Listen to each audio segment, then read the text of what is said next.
Sri Guru Sri Yuta Padakamalam Sri Gurun Vaishnavam Sri Rupam Sagrajadam Sahagana Raghunathan Vitam Tam Sajivam Sadvaitam Savadutam Parijana Sahitam Krishna Chaitanya Devam Sri Radha Krishna Padan Sahagana Lalita Sri Vishakhanvitam He Krishna Karuna Sindhu Dinabandhu Jagatpate Gopisha Gopika Kanta Radha Kanta Namostute Tapta Kanchana Gaurange Radhe Vrindavaneshwari Vrishabhanu Sute Devi Pranamami Hari Priye Panchakalpa Tarubhyascha Kripa Sindhubhya Evacha Patitanam Pavanebhyo Vaishnavebhyo Namo Namaha Jaya Sri Krishna Chaitanya Prabhu Nityananda Sri Advaita Gadadhara Sri Vasadi Gaura Bhakta Vrinda Hare Krishna Krishna Krishna Hare Hare Hare Rama Rama Rama Hare Hare Namo Vishnu Padaya Krishna Prestaya Bhutale Srimati Bhakti Vigna Vinashana Narasimha Itinamine Namo Vishnu Padaya Krishna Prestaya Bhutale Srimati Bhakti Vedanta Swami Nitinamine Namaste Saraswati Devi Gauravani Pracharine Nirvisesha Sunyavadi Paschatya Deshatarine Mukam Karoti Vachalam Pangum Langayatim Girim Yatkripa Tamaham Vande Sri Guru Dinatarinam Paramananda Madhavam Sri Chaitanya Mishwaram Om Tat Sat Narayanam Namaskritya Naram Chaiva Narotamam Devim Saraswatim Vyasam Tato Jayam Mudiraye. Before reciting the Srimad Bhagavatam, which is the very means of conquest, one should offer respectful obeisances unto the personality of Godhead, Narayana, unto Narayana Rishi, the supermost human being, unto Mother Saraswati, the goddess of learning, and unto Srila Vyasadev, the author. Nasta prayeshu bhadreshu nityam bhagavata sevaya bhagavati uttama sloke bhaktir bhavatir naishtaki. By regular attendance in classes on the Bhagavatam and by rendering of service to the pure devotee, all that is troublesome to the heart is almost completely destroyed, and loving service unto the personality of Godhead, who is praised with transcendental songs, is established as an irrevocable fact. Nigama kalpataror galitam phalam sukhamukar amrita drava samyutam vibhata bhagavatam rasam malayam muhuraho rasika bhuvi bhavakaha. O expert and thoughtful men, relish Srimad Bhagavatam, the mature fruit of the desire tree of Vedic literatures. It emanated from the lips of Sri Sukadev Goswami. Therefore, this fruit has become even more tasteful, although its nectarian juice was already relishable for all, including liberated souls. Krishnaya Vasudevaya Devaki Nandanaya Cha Nandagopa Kumaraya Govindaya Namo Namaha Nama Pankajanabhaya Nama Pankajamaline Nama Pankajanetraya Namaste Pankajangre. So we will recap a little bit about, so we are doing chapter 10 entitled Departure of Lord Krishna for Dvārakā. So it's 3 parts so far. So I hope to finish it by this today for chapter 10.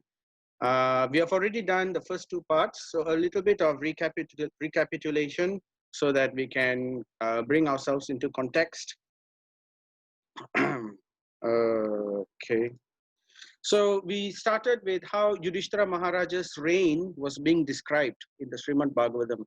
So this is right after the Mahabharata war, when Krishna, he was staying with the, after the Mahayagya, after all the fire sacrifices to establish Yudhishthira Maharaj as king, Lord Krishna was about to leave for Dvārakā.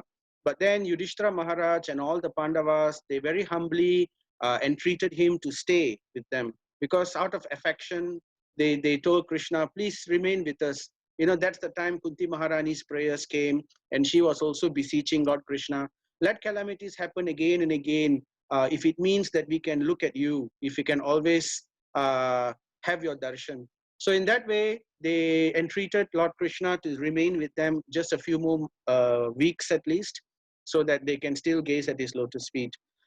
But Krishna stayed with them for a few months, and throughout that time, the reign of Maharaj Yudhishthira began to flourish. So we were describing how he had a lot of wonderful association with Krishna, and how he had control over the dominion. He had dominion over the entire earth. So Maharaj Yudhishthira Maharaj, together with the Pandavas, under the advice of Krishna, so he had dominion over the entire earth. So as if he was like Indradev. So it's described in the Bhagavatam, he was conquering the earth just like how Indra conquered over the entire heavenly planets. So that kind of level of control. And there was also discussion about how was it? It was a lot. There was a lot of rain, Parjanya. So a lot of rain was there was a ample of rainfall, and it was not ample to the extent there was flooding and all that. It was just nice. It was exactly as per the desire of the people. So kamam vavarsha Parjanya. That means the rainfall was just exactly as per the desire of the citizens. So neither too much, neither too little. It's described even the weather, the temperature was just perfect, and there was a lot of profusion of all kinds of herbs, of fruits, vegetables, so much of wealth that the earth produced simply because Maharaj Yudhishthira was such a dharmic king. So when he upheld dharma all over the earth, this was all attained easily. The cows were fatty, they were very happy due to their cheerful mood. They were producing ample of milk. So the rivers, the mountains, the oceans, the forests, the vegetables, even all the drugs from the plants and the trees, medicines, all of these were in ample profusion. There was no there all the citizens were completely happy because the king was Ajata Shatru. Yudhishthira Maharaj had no enemy who was born. So that is he's known as that.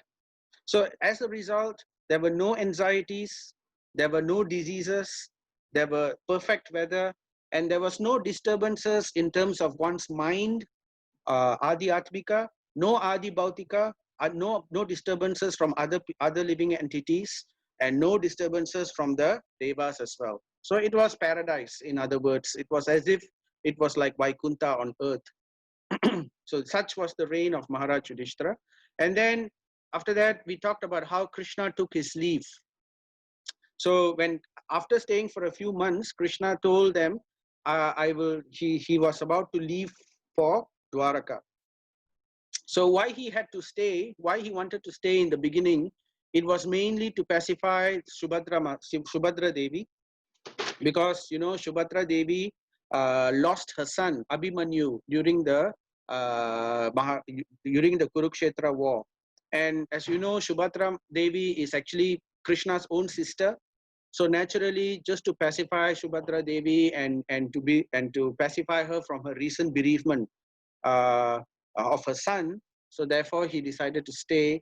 And another reason was to please the Pandavas. So Krishna is always Bhakta Vatsala. He is always desiring to please the Lord. And we also read descriptions about the Lord's etiquette, how the Lord was very careful to follow etiquette despite being the Supreme Personality of Godhead. And he could do anything that he pleased, but still he was always careful to follow the etiquettes. He would offer obeisances to those who were senior to him in terms of birth, such as Yudhishthira Maharaj, such as Bhima. And then to people like Arjuna, he would embrace them because he treated them as friends, and like that. So we saw how Krishna was also the all-attractive, how the Pandavas, the female relatives of the Kuru dynasty, Subhadra Devi, Draupadi, Kunti, Uttara, Gandhari, Satyavati, all of them were completely lost at words when they found out that Krishna was about to leave. And we also discussed about how Krishna was shown due honor when he was about to leave, with musical instruments, flowers, bejeweled umbrellas, fans studded with gems. So this was how he was given such a reception when he was such an exit actually. When he wanted to leave. So then the third part. So there are three parts to this chapter 10. Maharaj Yudhishthira's reign, Krishna taking his leave, and also the third part is the Kuru Narya Sanjalpa. Kuru Narya means the ladies of the Kuru dynasty, and Sanjalpa means gossip. But this gossip is not the same as Prajalpa, because Prajalpa means mundane gossip about mundane matters, whereas Sanjalpa is gossip about the Supreme Personality of Godhead. So in other words, Krishna Katha. So the particular word was used especially in relation with ladies. So Kuru Narya Sanjalpa. So this it's actually prayers. You may say it's gossip because they are talking about Krishna, but each of these words are good enough to be used as prayers. So we covered some parts of this. We didn't cover fully the Kuru Narya Sanjalpa. So I will just discuss what were the things that we did cover. So we talked about the ladies of the Kuru dynasty. As Krishna was leaving, he was leaving Hastinapura and in such a fanfare. When there was a procession as they were going, the ladies were from the rooftops. They were looking and showering flowers to Krishna, and then they were gossiping amongst themselves. They were like excitedly, and also it's described that they were crying, but they out of great difficulty, they checked their tears. They stopped themselves from crying because they thought that it will be inauspicious to cry when Krishna is leaving, because he's about to set off on a journey. So generally it's inauspicious to cry when somebody is starting a journey, right? So they were, for Krishna's sake, they were checking their tears because they were all completely besotted with Krishna and they couldn't tolerate his absence. They couldn't imagine how they were going to tolerate his absence. But still, out of affection for Krishna, they checked their tears and they started discussing Krishna Katha. So we discussed also how this is the real nature of devotees. They spend their time actually discussing all about Krishna. Tusyanticha, Ramanticha. They take great pleasure simply discussing about Krishna. So some of the topics they talked about. So so as I mentioned, this is also a sort of prayer. So it's like you can also look at it as a prayer. And generally, when we say prayer, it can be divided into three aspects. The first, usually when you start prayer, it's begun with glorification. It's begun with saying something wonderful about the person you're praying to. So similarly, the Kuru dynasty ladies, they started praying. Oh, they started glorifying Krishna. Oh, Krishna, he is known as Uttama Sloka. Uttama Sloka means he is the objective of all glorifications. So generally we glorify different things. We glorify people, we glorify temple, we say nice things, but it's described that Uttama Sloka, with choice poetry, with the best and the most beautiful poetry, it is fit only to glorify the Supreme Lord. So if you notice, in those days, music and drama, all this was only used to glorify the Supreme Lord. But as Kali Yuga progressed, slowly, it started becoming mundane. People started using music for mundane matters, and then there's cinema songs and stuff like that. So, but that's not how it began. So we discussed this also at some length. So this is just recapitulating. And this discussion, it's mentioned that this Sanjalpa, this gossip of these ladies of the Kuru dynasty, was described as mana hara to Krishna. Mana means mind, hara means pleasing. It's stealing the mind of Krishna. This kind of discussion is actually attracting Krishna so much. In fact, it's described that it's attracting Krishna's pleasure and it's attracting Krishna's mind even more than the Vedic hymns. So why? Because we discussed that Vedic hymns, sometimes they most of the time, the Shruti mantras, they don't talk about the personality of Godhead. They speak about other aspects like karma kanda, mundane stuffs, and even then they talk about Brahman mostly. So it's only very few verses which mainly talk about the Supreme Personality of Godhead Himself. So in general, the Vedas are not so specific in their glorification. Whereas these ladies, they are directly speaking about the Supreme Personality of Godhead. So it's described that this kind of Sanjalpa is much more pleasing to Krishna. He's attracted.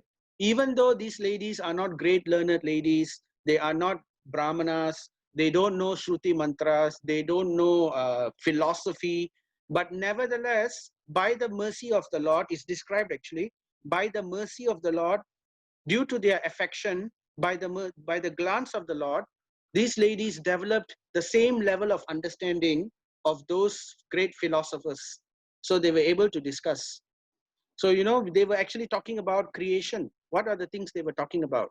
They were saying, this is what they were saying.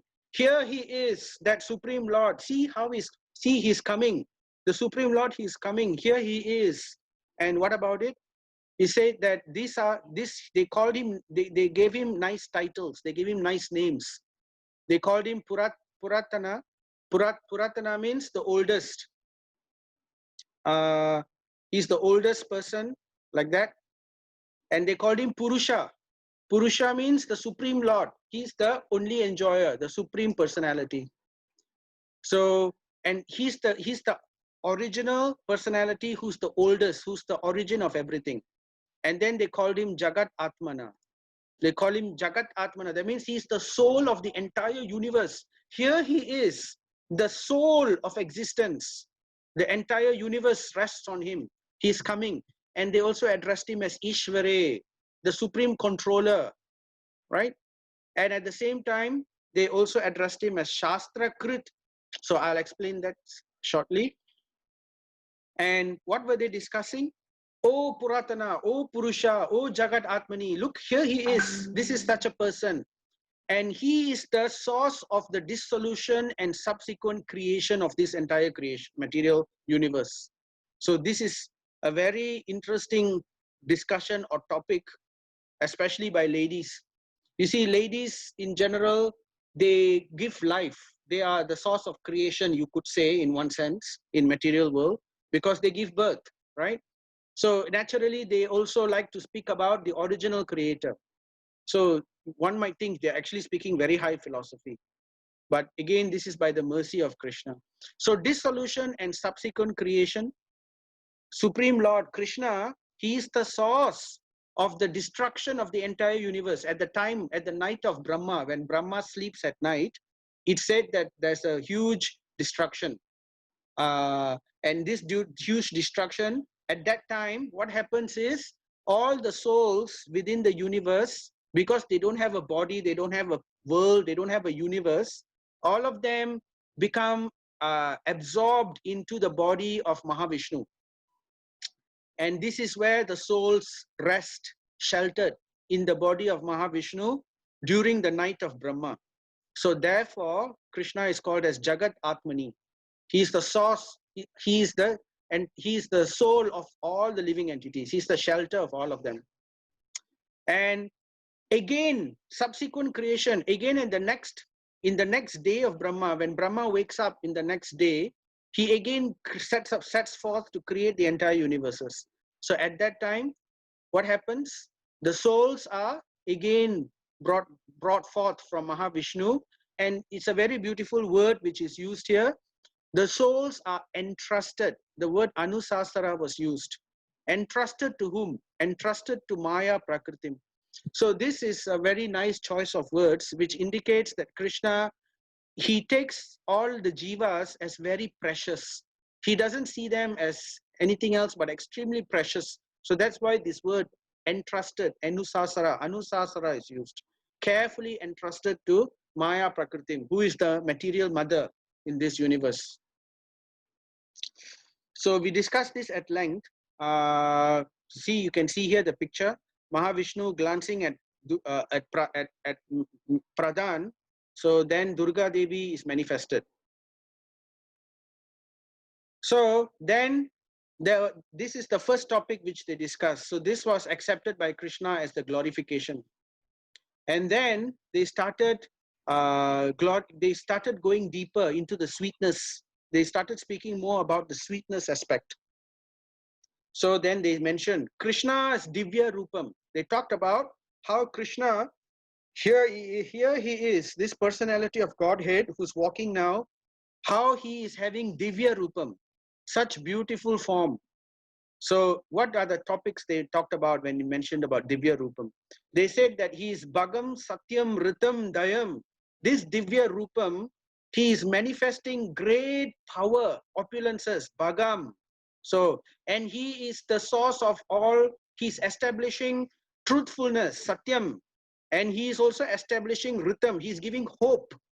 He's giving hope to all the living entities within this material world.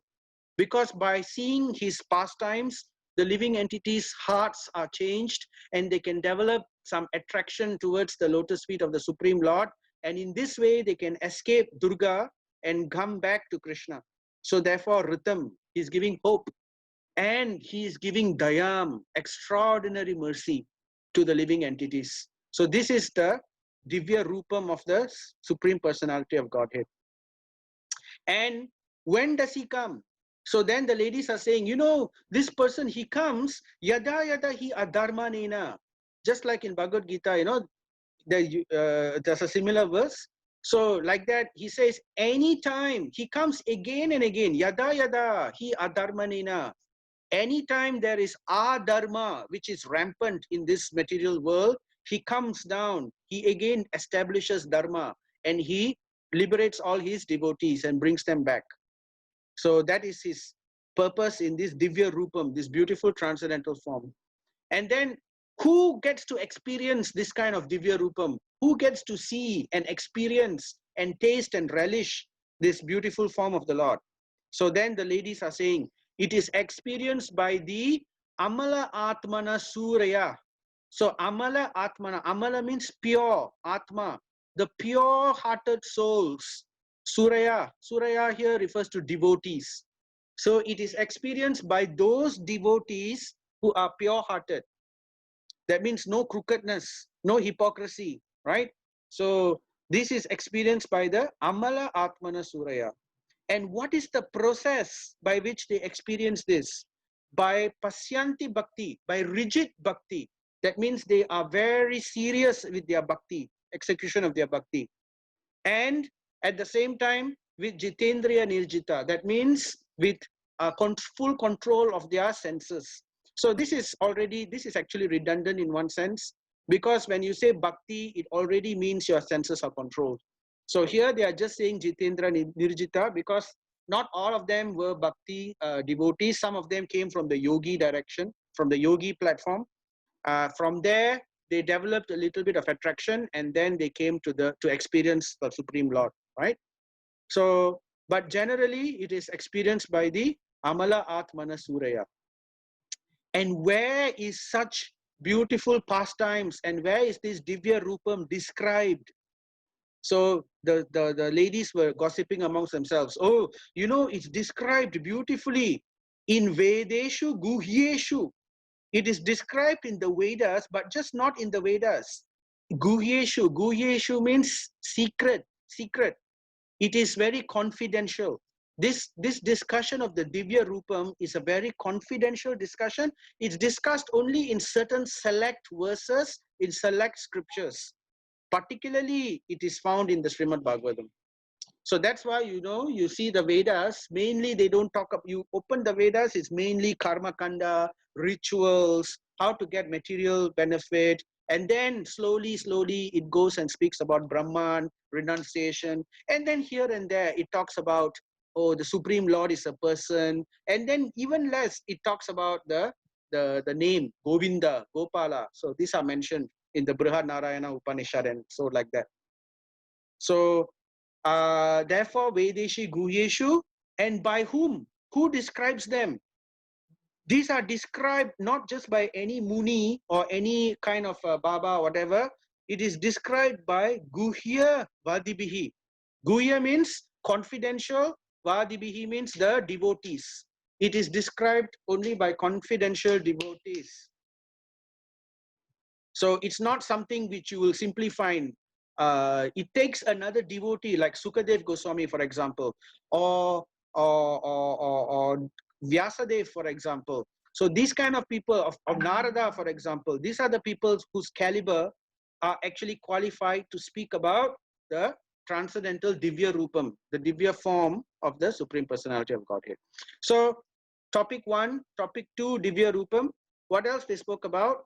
One more topic. They were saying, Aho Yadokulam and Madhurvanam.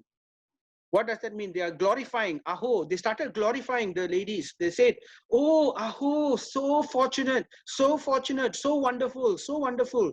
Who are fortunate and who are wonderful? They are saying, who are fortunate and wonderful is the Yadokulam, the dynasty, the family of the Yadavas. Why? Because the Supreme Personality of Godhead took birth in their dynasty. So they are so fortunate. Just like how the sun is born in the east, right? We can understand the sun rises in the east, right? So the sun, but that does not mean that the sun belongs to the east.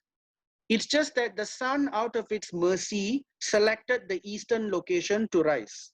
So therefore, the eastern location is glorified. So similarly, Kṛṣṇa doesn't belong to the Yadav Kulam. He doesn't belong to the Yadava dynasty or to this dynasty. No. Kṛṣṇa, just like the sun, belongs to all living entities. But it is the special mercy of Kṛṣṇa that he has blessed the Yadav dynasty. And they are glorifying Madhurvanam, Madhura. They are glorifying Mathura. Oh, this Mathura is so beautiful. It's so fortunate because it was awarded the childhood pastimes of Kṛṣṇa. How Kṛṣṇa stayed in Mathura afterwards, after killing Kamsa and all, right? And how the families were all there. And then they started going to the next level. So you can see here the step-by-step progression from creation and subsequent dissolution. They went one step further towards personality of Godhead. They started going deeper into the personality. They spoke about the Divya Rupam. Then they spoke about his Leelas, his Yadu dynasty Leela, his Mathura Leela, right? And then they glorified even further. But even better than Mathura and the Yadava dynasty is Dvārakā. Dvārakā is even more fortunate because Dvārakā is the recipient of his sweet smiles. So I mentioned here, you can see here, Ya Eka Isho Jagat Atma Leelaya. So here it's like the ladies were calling him as Eka, one and only. No another person. It's the one and only Kṛṣṇa. Isho, the Supreme. Jagat Atma, again they called him soul of the universe. And Leelaya, he's performing so many beautiful pastimes. Right? Srajati, Avati, Ati. So this Supreme Personality of Godhead, he is involved in creation, maintenance, and destruction. Srajati, Avati, and Ati. These are creation, maintenance, and destruction. Na tatra sajate. So in this way, he is carrying out his different leelas. So you can see here the picture of all his leelas, right? And when they spoke about Dvārakā, after that they moved on to Dvārakā. They spoke about how even Dvārakā is even more fortunate because the ladies of Dvārakā were special. They were able to receive his beautiful, sweet smiles, which the Mathura Vasis, they also received. But the sweet smiles that Dvārakā Vasis received is different. It is Madhurya. It is not Audarya. Audarya is merciful. So Mathura, they received his merciful glances and his merciful smiles. In Dvārakā, they received his secret, sweet, romantic smiles. So this was, therefore, he is glorified as Shriyapati. The ladies were saying, oh, Shriyapati, the husband of the goddesses of fortune, Shriyapati. And they are saying the Dvārakā people were fortunate because of the sweet smiles, and the queens, the Shriyas, were even more fortunate because they were receiving his Adara Amritam. Amritam means nectar. the honey, the nectar of what? Adara means his lips, Krishna's lotus lips. So in other words, his kisses. So the ladies, the queens of Dvāraka, they were so fortunate, they were receiving the wonderful kisses of the Supreme Lord. So therefore they are so glorified. And finally, they were talking about how Dvāraka is great. The queens of Dvāraka are great. But even greater than them are the Vrajastriya. Vrajastriya means the ladies of Vraja, the damsels of Vraja. They are even greater. Why they were even greater? Because before even the thought of the Lord coming to kiss them is enough to send them to rapture. It doesn't have to be the action also. Simply their devotion is so much higher. Even by simple meditation, they were able to develop the same amount of rapture, even higher in fact. So this is basically, in summary, the glorification of the Kuru dynasty ladies, the Kuru Narya Sanjalpa. Very beautiful, very full of tattva, philosophy, which is discussed by these ladies. So we have not finished it. We have not finished it. We stopped it at this point. So we will just continue from here onwards. So I discussed this slide as well previously, but I'll just go through this again so that we can start off. So the ladies were continuing. The Kuru dynasties were saying, "Oh friends, just think of his wives. You know, the Vrajastriya, the queens of Dvāraka, whose hands he has accepted in marriage. How they must have undergone vows, baths, fire sacrifices, so much of austerities they must have done with perfect worship, simply so that they can enjoy this kind of amrdam from the lips of the Supreme Lord himself directly." So they were like wistfully thinking about the queens of Dvāraka. Oh my, oh so wonderful. Here is this Kṛṣṇa. Oh, look at these queens of Dvāraka. They are so fortunate. So in another words, this is something like Lalasamai. Lalasamai means hankering. The queens of the Kuru dynasty ladies, the ladies of the Kuru dynasty, after glorifying Kṛṣṇa, they are describing the hankering of their hearts. So this is another aspect of prayer.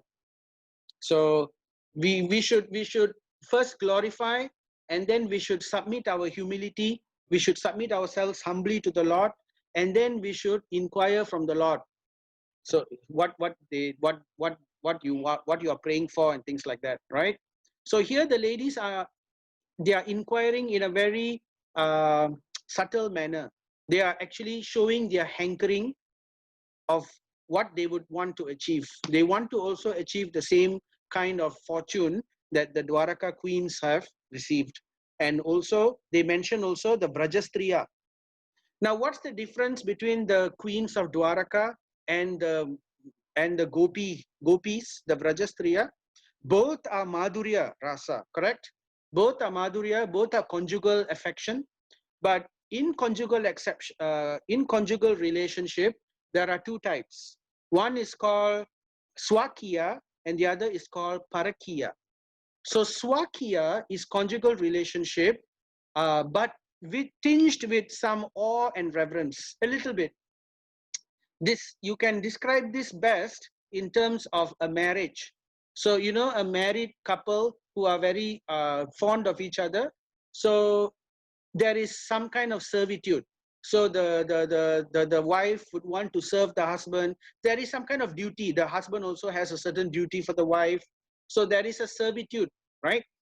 This servitude is good, but at the same time, it is not the ultimate in rasa.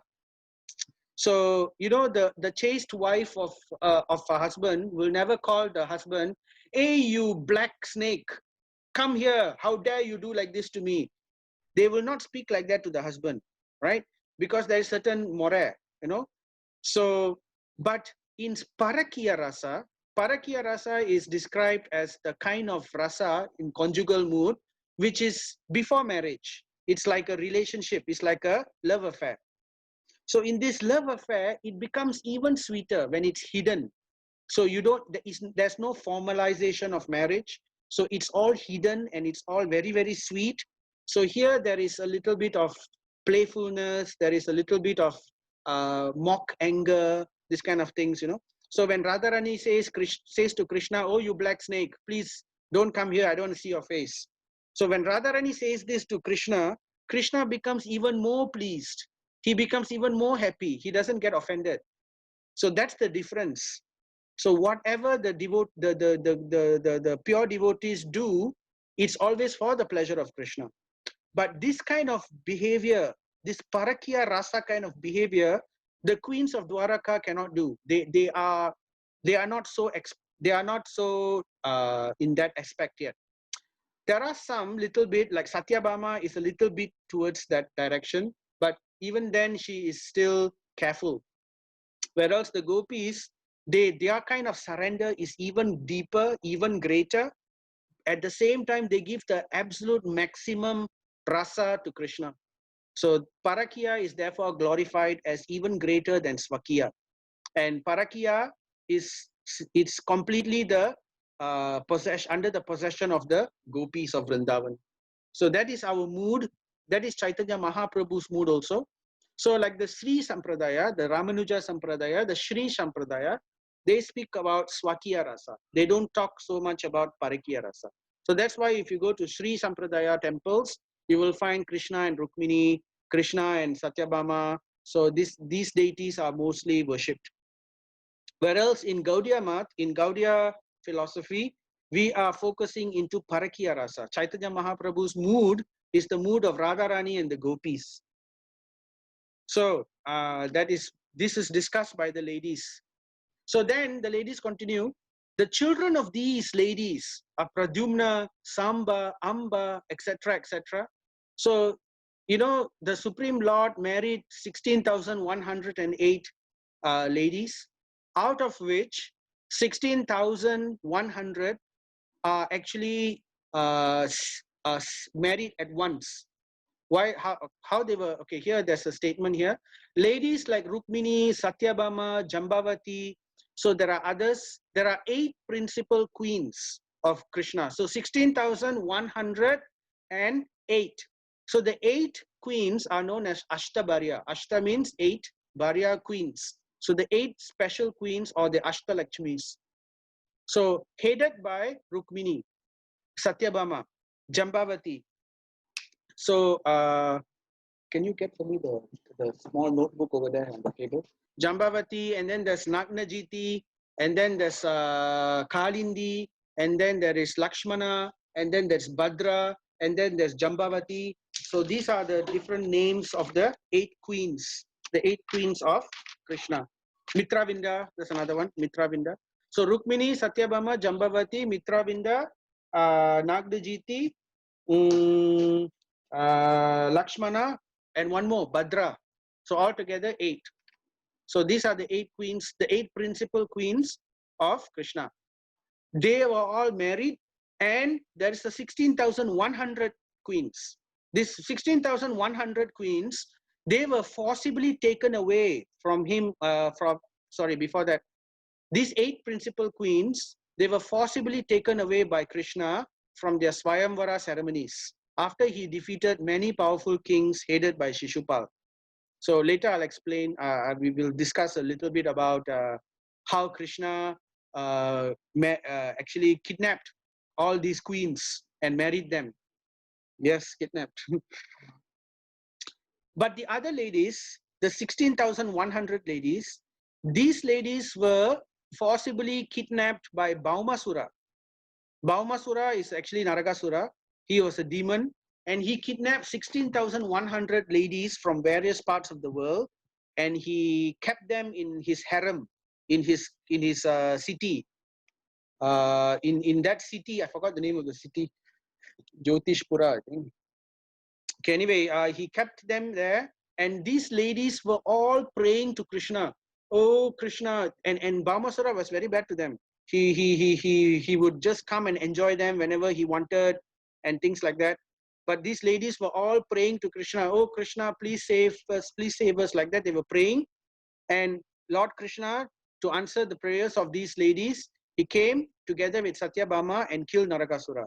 And after killing Narakasura, because these ladies were already considered contaminated by society, because they were kidnapped by Bhaumasura and were enjoyed by Bhaumasura. So they were all, and they had no hope. They had nowhere else to turn to. They were, in society's estimation, they were considered fallen ladies, or contaminated in one sense. So, but the Lord was so merciful to them. So he does not see contamination.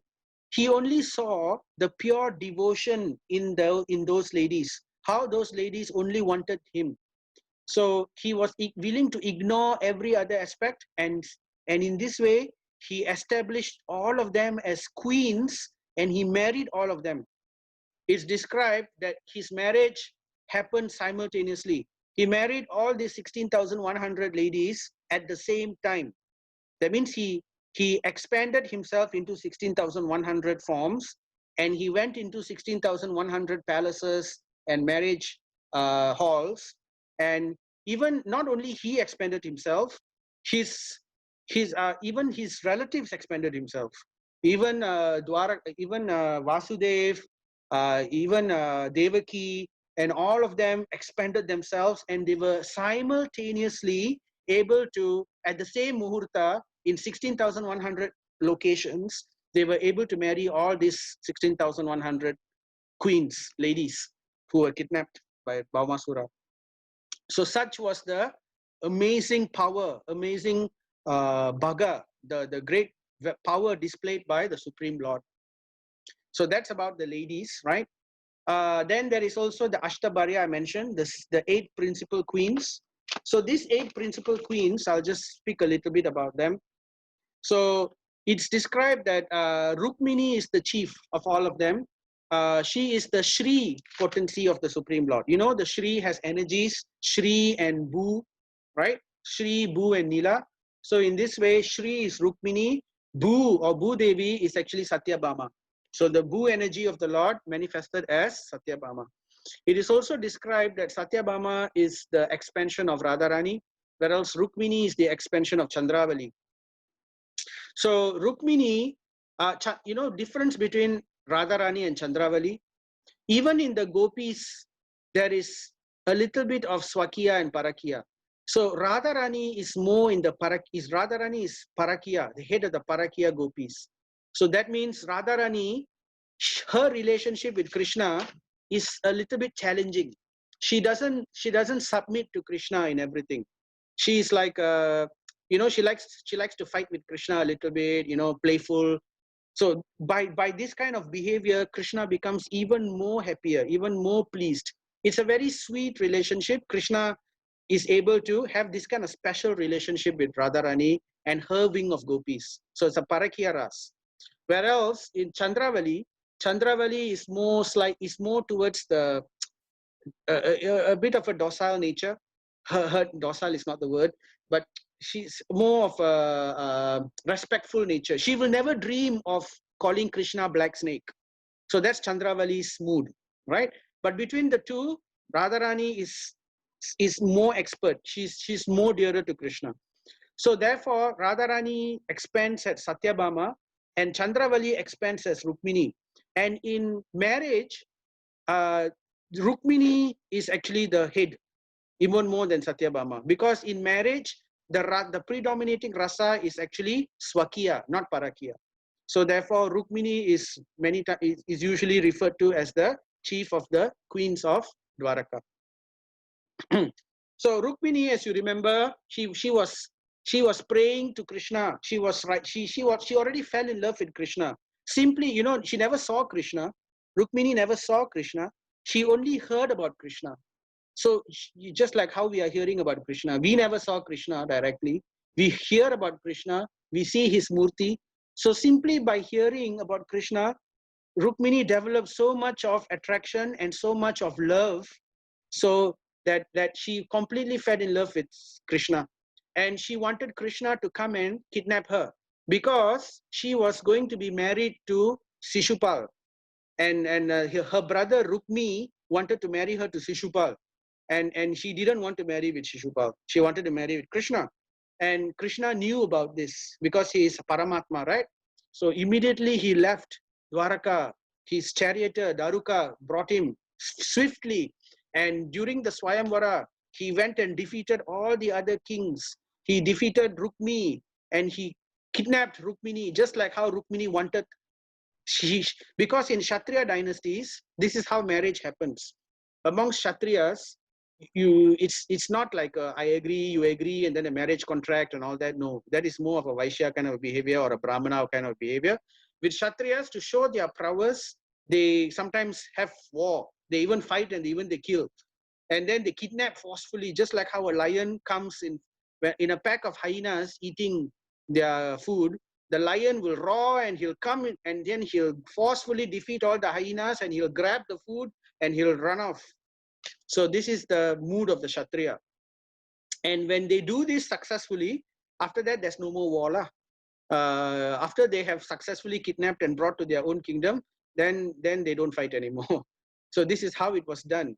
And Kṛṣṇa, he is the supreme. So therefore, he easily defeated all the kings. He defeated Rukmi.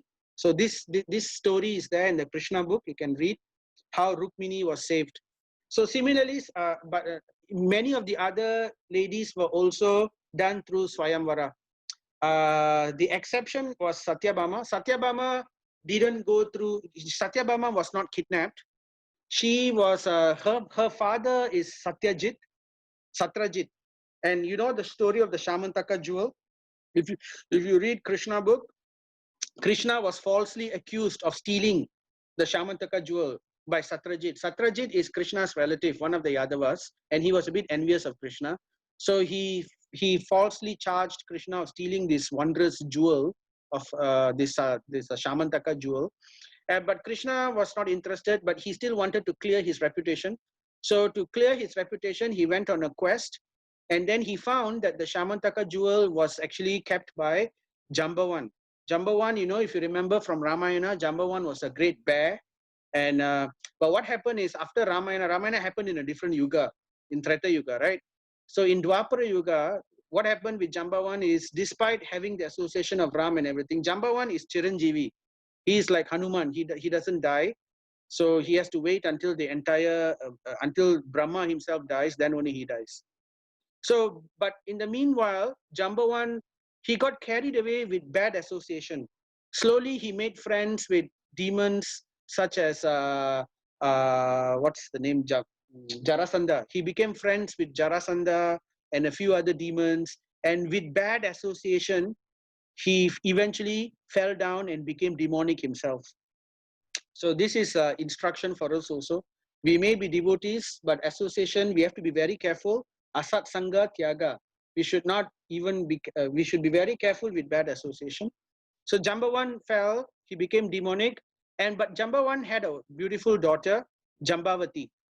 So, and he was the one who was having the Shamantaka jewel, and he was living in a cave. So Kṛṣṇa came, he fought with Jambavan. It's described that he fought for 28 days in the cave. He enjoyed the battle with Jambavan for 28, because Jambavan was also very powerful. He was almost as powerful as Hanuman. So just to enjoy, and while he was fighting, Jambavan became purified little by little by little. And eventually he was able to recognize Kṛṣṇa as, oh, you are the same Lord Ram himself. And therefore he eventually became purified, and he returned the Shamantaka jewel, and he said, please marry my daughter. I give my daughter to you, Jambavati. So there also Kṛṣṇa had to fight. Kṛṣṇa had to fight, but he didn't kidnap Jambavati. He fought, and then Jambavati was given to him in marriage. So Jambavati was the second wife. So the first wife was Rukmini, second wife was Jambavati. And after he got the Kaustubha money, the Shamantaka jewel, sorry, he went back to Satrajit, and then he managed to, there was a big plot lah. So he managed to overcome the plot, and Satrajit was defeated in that plot, and then shown that Satrajit was the crooked person there. And out of shame and out of defeat, Satrajit, he became purified. And then he also said, please marry, I have a beautiful daughter. My daughter is Satyabhama, please marry Satyabhama. So Kṛṣṇa accepted Satyabhama as his wife. So therefore, Satyabhama was not by Swayamvara. It was more of a quest. He had to go and do a quest, successful in his quest, and then as a reward, the fact that the damsel was married to him. So that is how Satyabhama got married. And then, there's Jambavati, the third wife. Sorry, the first is Rukmini, second is Jambavati, third is Satyabhama. Then the fourth one was Kalindi. The fourth wife, the fourth queen was Kalindi. Kalindi is Yamuna. And Yamuna fell in love with Kṛṣṇa even in Vrindavan times when Kṛṣṇa was young, right?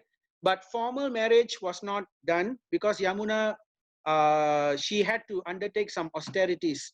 So she wanted to also have the same rasa, like how the gopis were having the same rasa in her waters. So out of great affection, she started praying. She started doing austerities. So she did so much of austerities. Kalindi is Yamuna, as you know, is the daughter of Surya Dev and brother of Yamaraj. So by the blessings of Yamaraj and by the blessings of the gopis and also by her own austerities, eventually, while Kṛṣṇa and Arjuna were walking about in Indraprastha, where the Yamuna river flows, they saw a beautiful lady there and she was doing austerities. And then when Arjuna went and asked, who are you and everything, she described that I'm Kalindi, I'm Yamuna, I'm waiting for my Supreme Lord, Lord Vishnu himself, Lord Kṛṣṇa himself to come so that I can get married to him. So in this way, she was married to Kṛṣṇa. So Kalindi was also not by Swayamvara, but by her own austerities.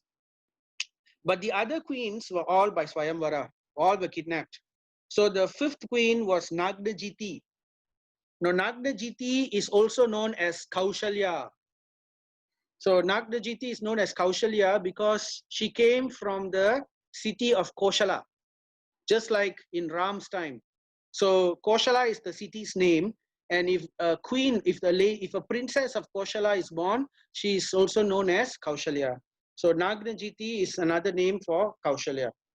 And over there, the king of Koshala, he had a Swayamvara where he said, I have seven fearful bulls, and whoever who can defeat my 7 fearful bulls, they can take in marriage my queen, my daughter, Nagnajiti. So Kṛṣṇa expanded himself to the 7 bulls and easily he put a rope through the nose of all these fearful bulls and easily overcame them.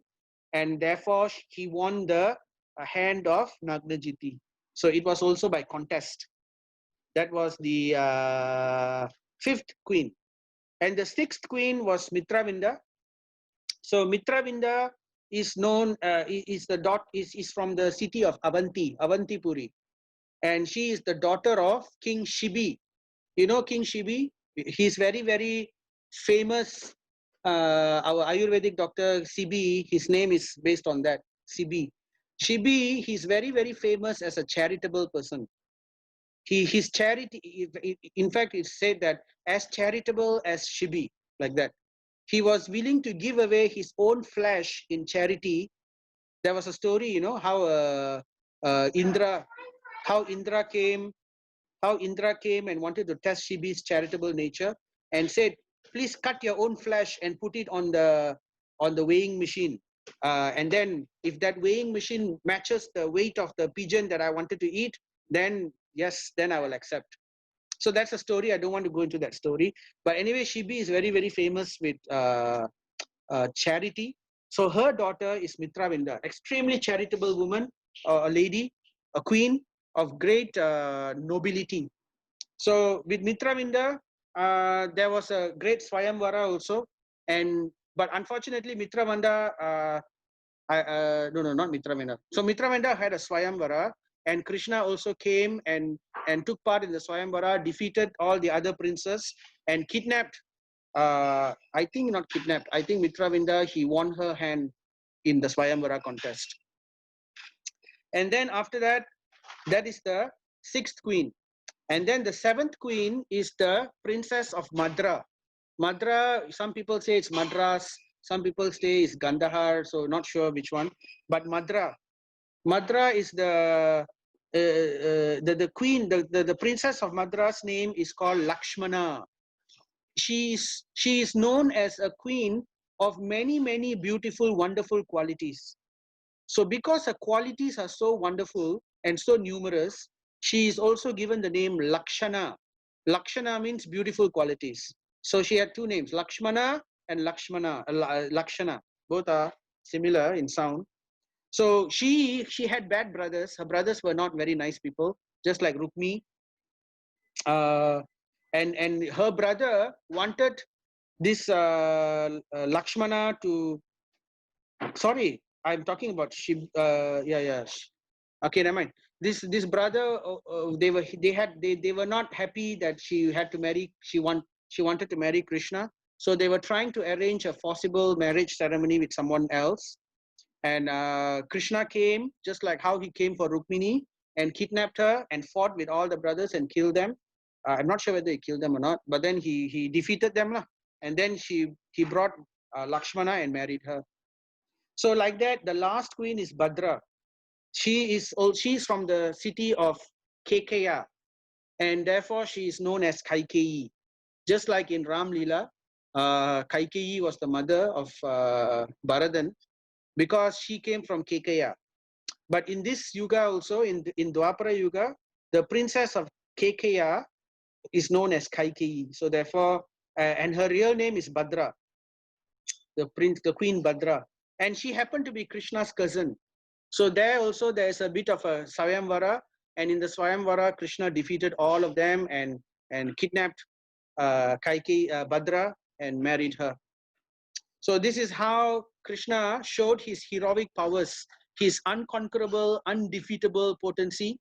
And in this way, we have the Ashtabharya, the 8 queens, the 8 principal queens of Krishna. So, but you know, this verse, back to the Kuru ladies, the ladies of the Kuru dynasty, they are Sanjalpa. They were glorifying the Ashtabharya, Rukmini, Satyabhama, and Jambavati. At the same time, they were saying, and other ladies were also forcibly taken away by him after he killed Bhaumashura. So these ladies were considered fallen, but still, because they were all married by Krishna, and they all attained Krishna's embrace, so they are known as glorious. All of these ladies are glorious, both the Ashtabharya as well as the queens which were kidnapped by Narakasura. So in this way, they were glorifying the queens of Krishna. How fortunate are these queens? Maybe also become one of them like that. They were fortunate. So this is Dvārakā. This is the deity of Dvārakā, right, in Gujarat. and this is Dvārakā is the king of all these 8 principal queens. So then the ladies of the Kuru dynasty, they continued. They said, all these women auspiciously glorified their lives despite their being without individuality nor purity. So who doesn't have purity? So basically, you know, the ladies kidnapped by Narakasura, they lost their purity, they lost their individuality because they were kidnapped and kept together in a harem and enjoyed by Narakasura. So they were not pure in society's eyes. But nevertheless, these women are all auspiciously glorified simply because they have been accepted by Krishna, simply because of their wonderful devotion to the spiritual Lord. So in this way, we can also understand that we have many impurities. Krishna doesn't see our caste. Krishna doesn't see our qualification in terms of mundane qualifications. He only sees our devotion, the purity of our devotion. Do we have unalloyed devotion for the Supreme Lord? No crookedness, no other kind of desires other than simply attaining Krishna's lotus feet. And then they continued, the ladies of the Kuru dynasty. Their husband, the lotus-eyed personality of Godhead. So he's known as Pushkara Lochana Patir. Pushkara is another name, yet another name for lotus. You know, there are so many names for lotus. Kamala, Arvind, what else? So many, I can't remember now. So Pushkara is another name. Pushkara Lochana. Lochana means eyes. Patir means Lord. So the Lord who is having lotus eyes, he never left them alone at home. That means he was always with them. He was always entertaining them. He was always pleasing the queens. So wonderful these queens are, that the Supreme Personality of Godhead is always addressing to their needs. So he always pleased their hearts by making valuable presentations. So like that, this is his nature. So they are glorifying these queens lah. So you know, it comes to mind the pastime about the Parijata flower, how Krishna one day gave Parijata flower to Rukmini. This Parijata flower is a special flower which grows in heaven, which grew in heaven, and it was not found on earth. So one day he presented this, just a bunch of flower, I think one flower, a bunch of flowers to Rukmini, and Rukmini was first Rukmini, and Rukmini was very pleased with it. But you know, word goes around. So Satyabhama came to know that Rukmini has this Parijata flower, so she became a little envious. This is like not envious, like jealous a bit, you know. But this jealousy made Krishna even more happier. The way she behaved in her little jealousy made Krishna smile even more. So then he told, okay, never mind, I will also get for you the Parijata. Why a few flowers? You are so beautiful. I will give you the entire tree. So he grabbed the entire tree from Indraloka. This was right after killing the Narakasura. You know, Narakasura, when Krishna went to kill Narakasura, Satyabhama was sitting with him on Garuda. So Satyabhama, as I mentioned earlier, she is Bhu Shakti. She is Bhuma Devi, Bhu Shakti of the spirit of the Supreme Personality of Godhead. And you know, Narakasura can only be killed by his own mother, Bhuma Devi. So that's why he brought Satyabhama with him to fight Narakasura. Of course, Krishna can kill if he wants to, but he likes to keep the word. He likes to keep the promises of his devotees. So when he after killing Narakasura, after Satyabhama allowed the killing of Narakasura, then he went to Indraloka, and then over there he presented the Parijata tree, the entire tree. He grabbed it and gave it to Satyabhama, and Satyabhama was very pleased. But Indra was very unhappy. You know, he again had his Maya covered his eyes, and he waged war on Krishna. And in this way, Krishna defeated Indra, and Indra again realized his mistake. Oh my goodness! Okay, once I kena last time with Vrindavan, with the Govardhan hill, I didn't learn my lesson. Again, Maya came across me. So anyway, he learned his lesson. And this is anyway part of the pastime, the Leela of the Supreme Lord. So Satyabhama was very pleased, because you know, Satyabhama, she is a little different. She is a warrior princess. So that's why she goes to war. She is amongst all the other queens, I think amongst all the other queens, she is one of the prominent warrior princesses, the warrior queens. So when he fought Narakasura, she was willing to come with him. So her mood is like that. So you know, as a warrior princess, she also likes a fight. So therefore, she enjoyed immensely the fight between Indra and Krishna. So in one sense, it was done to please Satyabhama. This is the extent Krishna goes to please his wives, to please his queens. So no wonder is so many this kind of descriptions is given by the Kuru dynasty ladies. They were talking. They were wistfully thinking, oh, so nice. If only we are also like that. So this is the picture, you know. So you can see here, Satyabhama sitting with Krishna on Garuda and killing Narakasura, right? And after that, Narakas and Krishna came and saved all the 16,100 queens who were all crying piteously for Krishna to save them. So this is the picture. So Prabhupada gives his purports here. There were 16,100 beautiful girls who were daughters of many kings and were forcibly stolen by Bhaumasura, who kept them captive for his carnal desire. And in this way, their purity was lost.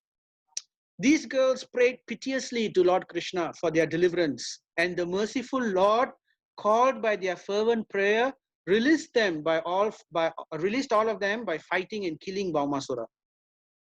The all-powerful Lord Krishna accepted the humble prayers of these girls, although considered fallen in the estimation of society, and married them with the adoration of queens. Not only he married them, he made them queens in Dvārakā Puri.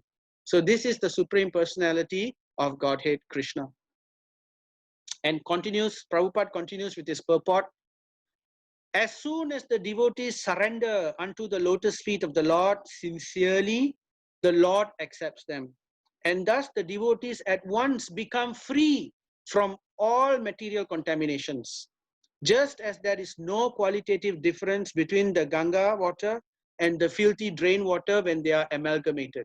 So, you know, sometimes Ganga water is mixed with drain water and all that, but still Ganga is pure. So still he accepts the Ganga. He is expert. He's like the swan who is able to separate milk from water. The fallen girls under the clutches of Bhaumasura sincerely prayed. So the word here is sincerely prayed to Lord Kṛṣṇa for their deliverance, and their sincerity of purpose made them at once pure by virtue of devotion. So even though materially they may be contaminated, but because they had sincere, unalloyed, pure devotion for the Lord, they were considered pure in the eyes of Kṛṣṇa. So this is what Kṛṣṇa actually looks at.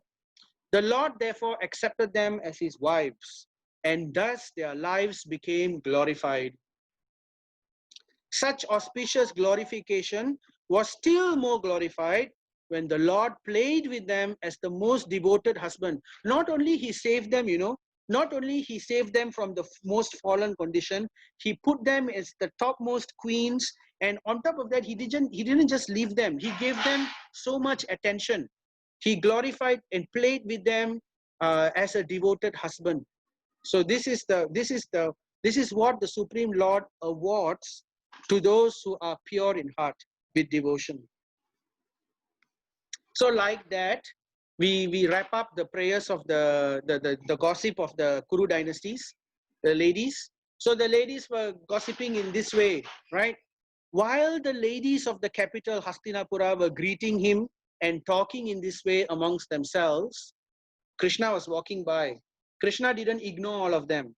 The Lord, Hari, smiling, accepted their good greetings, and casting the grace of his glance over them, he departed from the city. So he accepted the prayers of these Kuru dynasty queens, right?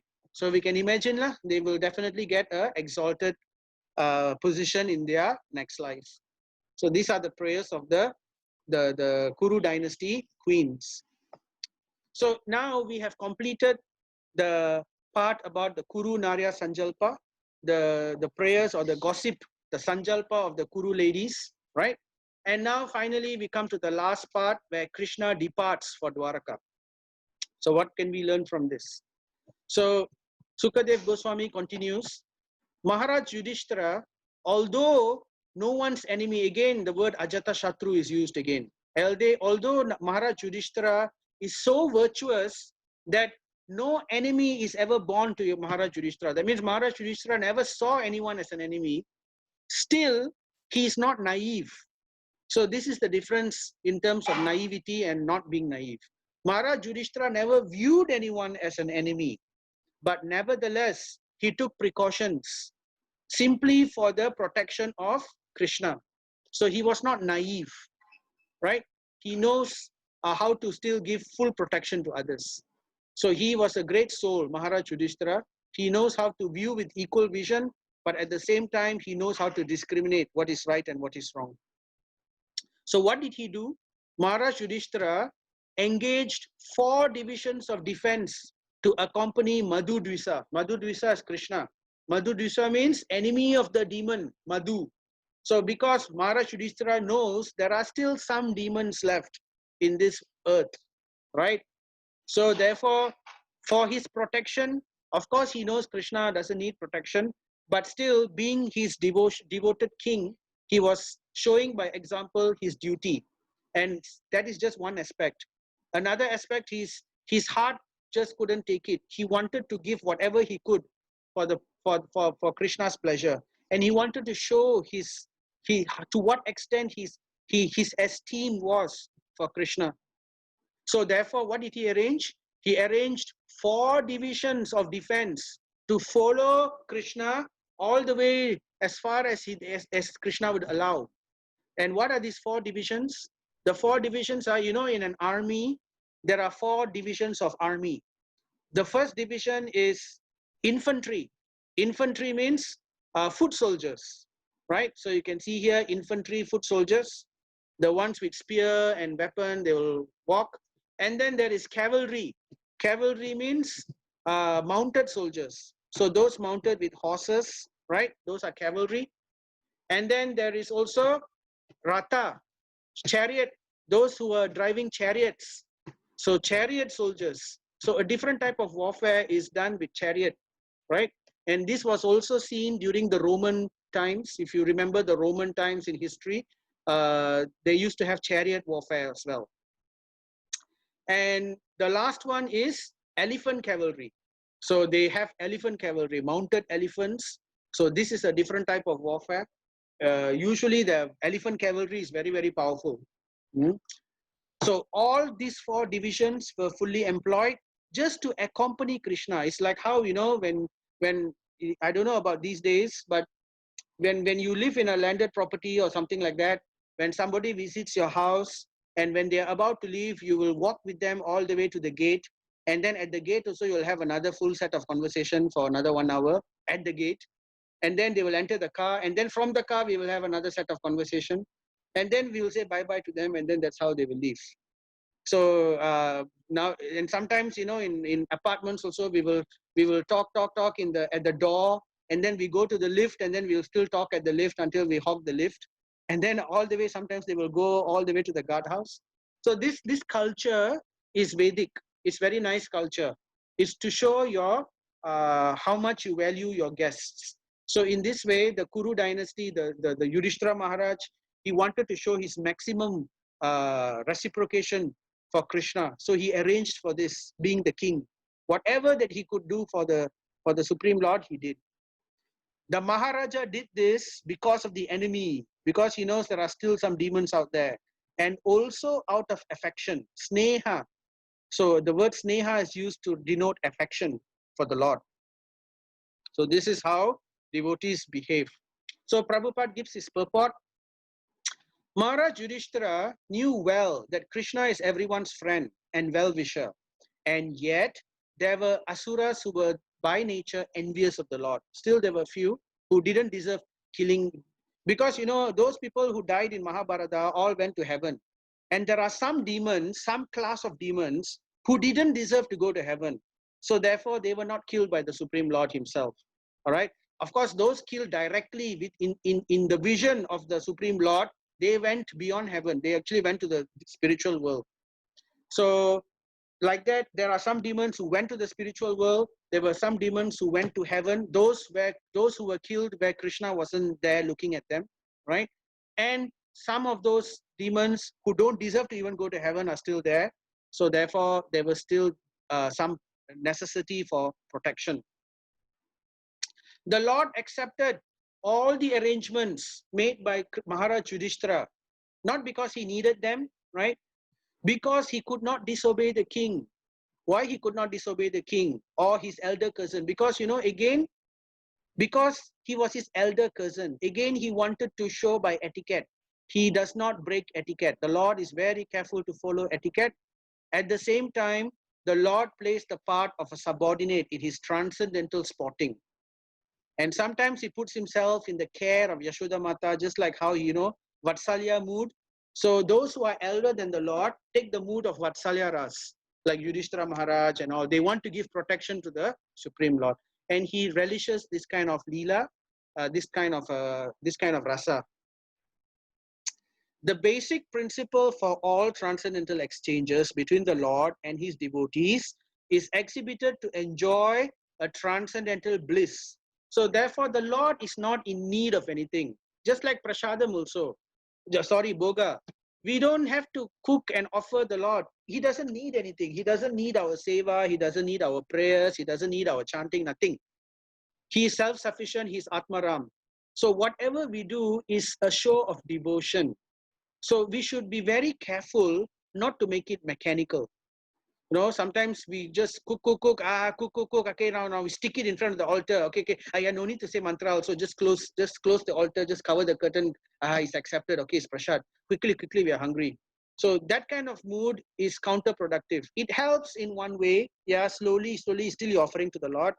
But by doing this, we lost the opportunity to have a relationship with the Lord when we don't take these kind of things seriously. Right. So that's basically it. So out of profound affection for Lord Krishna, the Pandavas, the 5 brothers who were of the Kuru dynasty, accompanied him a considerable distance just to see him off. Like I told you, you know, if you care for if your guest is very honored, you will come along all the way to the gate. You will even walk all the way. So here they even left the gate and they went with him to some distance, almost quite a distance they went with him, because they were simply overwhelmed with the thought of future separation. They were like helplessly following him, just like when Lord Ram left Ayodhya for the forest. The entire people of Ayodhya were following him in the back, and Lord Ram had to forcefully tell them, please go back. So in this way, Krishna also did the same. Please go back. The entire Hastinapura was following him, especially the Pandavas. The Lord, however, persuaded them to return home, and he proceeded towards Dvārakā with his dear companions. So who are the dear companions? It was Uddhava and Satyaki. So Satyaki and Uddhava were there together with the Lord, right? So and they were also returning with the Lord back to Dvārakā. So then the next verse describes the Lord's journey in brief.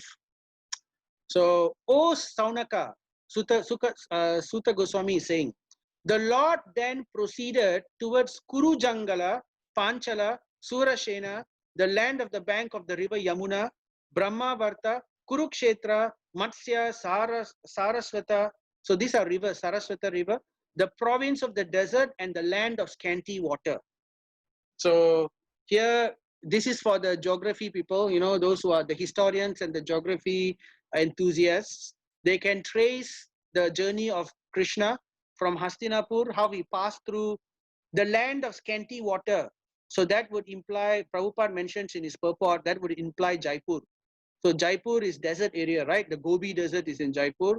So the land of scanty water. So apparently even during those times, there was the Gobi desert was there. It's an ancient desert, right? And how he passed through Kurukshetra and all these different provinces, they're all still there, all right? Until, oops, what happened? Until, so Prabhupada is giving him here the purport. The provinces passed over by the Lord in those days were differently named. So now they are called Agra and Ahmedabad and all that. But these were the Vedic times and these were the names. And the Saraswati river was still existing at that time. But the direction given is sufficient to indicate that he traveled through Delhi, Punjab, Rajasthan, Madhya Pradesh, Saurashtra, and Gujarat. So all these things, the description matches. It appears that the desert of Rajasthan and the provinces of scanty water like Madhya Pradesh were present even 5,000 years ago. So this is just to show that this is not fairy tale, this is not mythology, this is history. The Puranas are therefore called history. So after crossing these provinces, he gradually reached Sauvira and Abira provinces.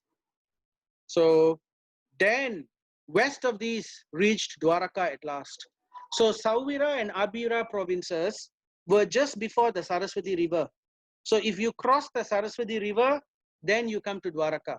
So Dvārakā Puri is there at last. So Dvārakā Puri, as you remember, it is actually an island in the middle of the ocean, in the Indian Ocean that time. So it's crossing the Saraswati river, come to Dvārakā, and from there you cross the ocean. So on his journey, Bhagavatam continues, Sutta Goswami continues, on his journey through these various provinces, the Lord didn't go through a one non-stop journey. He actually stopped in several places. He was welcomed, worshipped, and given various presentations in all the different places where he stopped. So where does he stop? When does he stop? Usually the Lord stops in the evening. So the evening is generally considered not a good time for travel according to Vedic times. So the Lord follows all this etiquette perfectly. So in the evening, the Lord stops in these places and he suspends his journey to perform evening rites. So, you know, the evening rites like Gayatri and all that. So this was regularly observed after sunset.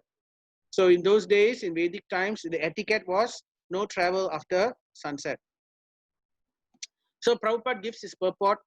The Lord is self-sufficient, and yet he acts according to the rulings of the revealed scripture.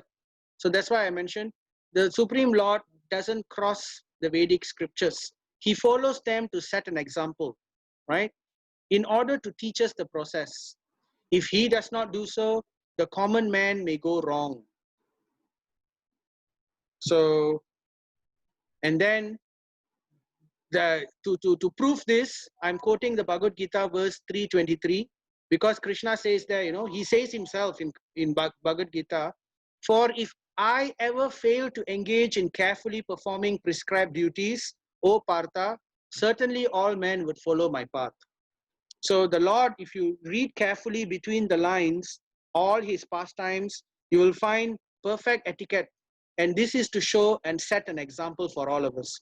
So the Vedic scriptures are not simply for us to read, it is also for us to follow carefully, right? And then in 324 Bhagavad Gita, he further says, if I did not perform prescribed duties, all these worlds will be put to ruination.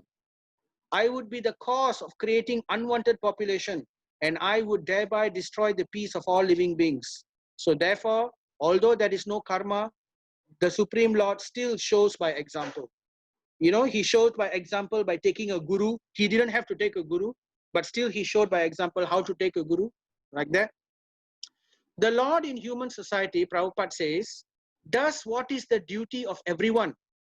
But sometimes he does something extraordinary and not to be imitated by the living being. This is simply to show the Lord is Swarat. Now, this is the difference between Lord Ram and Lord Krishna. Lord Ram, he most of the time followed, in fact, he never crossed anything. Even something extraordinary, the Lord Ram doesn't do. That's why he allowed Hanuman to do a lot of extraordinary feats. He allowed his other devotees to do extraordinary feats because he was taking the role of a human being. But in the form of Krishna, he wanted to set an example just like Lord Ram because he's no less in any way. But at the same time, he also wanted to show that he is supreme. He is Swarat, independent. He is not dependent on things. So therefore, he sometimes performs extraordinary pastimes, which are not to be imitated. Like, for example, the Rasa Leela and marrying 16,108, you can try. So his acts of evening prayer, as stated herein, must be followed by the living being.